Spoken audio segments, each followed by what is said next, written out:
Support my Breaking News 24 channel. You can donate $1, $5, $10, or any sum you like to. Click the link in the description and make us a donation. Thank you for the support. Trump's trust in Flynn had been eroding. White House spokesman. President Donald Trump asked for the resignation of his national security advisor, Michael Flynn, after his level of trust in Flynn eroded to the point that he felt he needed to make a change, White House spokesman Sean Spicer told reporters on Tuesday. A day after Flynn's resignation, Spicer said Trump had been concerned that Flynn had misled Vice President Mike Pence over his contacts with Russian officials before Trump took office on January 20. Trump had been reviewing Flynn's situation for a few weeks, he said. Amid congressional calls for an investigation into the extent to which Flynn discussed the possibility of lifting U.S. sanctions on Russia with the Russian ambassador to Washington, Spicer said the White House legal counsel had reviewed the situation and believed Flynn's case was viewed not as a legal issue but a trust issue. Spicer said Trump was informed of Flynn's conversations with Russian Ambassador Sergei Kislyak and asked counsel to review the case. The erosion of that trust, frankly, was the issue, Spicer said. He said Trump had not told Flynn to discuss U.S. sanctions on Russia with the Russian. House Democrats escalate effort to obtain Trump tax returns. Congressional Democrats on Tuesday tried but failed to pressure Republicans into seeking President Donald Trump's tax returns, saying the scandal over Michael Flynn made it imperative to find out whether the president has business ties to Russia. A day after the Republican chairman of the House of Representatives Ways and Means Committee dismissed the idea, the panel's Democrats proposed an amendment demanding that the committee ask the Treasury Department for copies of Trump's returns by March 1. Unless this amendment is adopted, we will never see the president's tax returns while he's in office, Representative Sandra Levin, a Michigan Democrat, told committee chairman Kevin Brady at a public hearing. Before you stonewall this, I urge you to think twice, Levin added. You'll only keep the issue alive. Brady strongly rejected the request as an abuse of the committee's authority. Minutes later, committee rejected the amendment along party lines in a 23-15 vote. The vote represents only the latest skirmish between Republicans and Democrats in Congress over whether lawmakers should review Trump's tax returns, which critics say would help determine whether the president's sprawling business empire poses any conflicts of interest. House Democratic aides say the political battle will continue. The resignation of National Security Advisor Michael Flynn on Monday intensified Democratic interest in the documents, with one lawmaker warning about the potential danger of blackmail. Representative Bill Pascrell, a New Jersey Democrat, issued the first request for Trump's returns in a February 1 letter that Brady rejected on Monday. Experts say federal law authorizes the House Ways and Means Committee, the Senate Finance Committee and the Joint Committee on Taxation to examine individual tax returns. The two other panels are headed by Senator Orrin Hatch, a Utah Republican who dismissed the idea of seeking Trump's returns last week. House Republicans contend that the authority to examine tax returns was meant to ensure the proper administration of the tax code.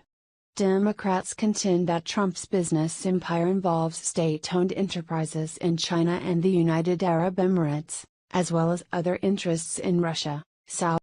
Trump handling of security information at Mar-a-Lago queried by House panel. President Donald Trump's handling of U.S. security information at his Florida resort came under congressional scrutiny on Tuesday as a watchdog panel asked the White House to explain reports that Trump dealt with a sensitive foreign policy issue in view of club guests. Representative Jason Chaffetz, head of the House of Representatives Oversight Committee, sent a letter asking the White House for details on how Trump and Japanese Prime Minister Shinzo Abe responded to a North Korean ballistic missile test while visiting the Mar-a-Lago Golf Resort over the weekend. Photos taken by private guests in the club's public dining area showed Trump and Abe conferring and looking at documents while surrounded by their aides following Pyongyang's missile launch. Reports and social media accounts have suggested White House staff use their own cell phones to provide illumination for reviewing documents, Chaffetz said in a letter to White House Chief of Staff Reince Priebus. Separately, one Mar-a-Lago guest posted to his Facebook page a photograph with a man described to be the holder of the nuclear football, he added. White House spokesman Sean Spicer told reporters on Tuesday that Trump had been briefed on the North Korea situation with his national security team at a sensitive compartmented information facility, or SIF, in Mar-a-Lago before and after the dinner. Spicer said a photo was taken later at the dinner Trump attended, and everyone jumped to nefarious conclusions about what may or may not have been discussed. There is a SIF there.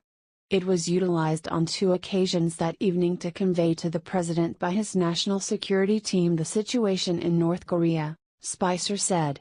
While recognizing Spicer had denied any classified material was present in the dining room, Chaffetz said, discussions with foreign leaders regarding international missile tests, and documents used to support those discussions, are presumptively sensitive. Chaffetz asked Priebus to explain to the committee whether security protocols were followed during the discussions, to identify which documents were reviewed at the dinner table in view of the guests and to explain whether any classified material was discussed in the resort's common areas. He also asked for details on how the guests at Mar-a-Lago are vetted to ensure they are not foreign agents and to describe what security protocols. U.S. Defense Chief: White House shakeup will not affect Europe debut. U.S. Defense Secretary Jim Mattis on Tuesday played down any impact that White House National Security Advisor Michael Flynn's resignation might have on Mattis' debut trip this week to Europe to meet NATO allies. Frankly, this has no impact. Obviously, I haven't changed what I'm heading there for. It doesn't change my message at all, Mattis told reporters shortly before landing in Brussels, as he praised the NATO alliance but stressing its need to adapt to the challenges posed by Russia. And who's on the president's staff is who I will work with, he said. Flynn resigned late on Monday after revelations that he had discussed U.S. sanctions on Russia with the Russian ambassador to the United States before Trump took office and had misled Vice President Mike Pence about the conversations. Flynn's resignation occurred hours after it was reported that the Justice Department had warned the White House weeks ago that Flynn could be vulnerable to blackmail for contacts with Russian Ambassador Sergei Kislyak before Trump took power on January 20. Mattis has taken a dimmer view of the prospects of partnership with Moscow than Flynn did during the presidential campaign or Trump has since taking office, while not ruling out areas where U.S. and Russian interests might align.